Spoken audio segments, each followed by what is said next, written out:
এই এদের খাওয়াইতে আসলে অনেক শান্তি লাগে।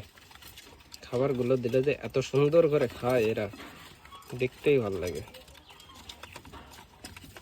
কত সুন্দর করে খাচ্ছে দেখেন। আসলে এদের খাওয়াইতে গেলে মন ভরে যায়। সত্যি এদের খাওয়া দেখলে আসলে ভালো লাগে।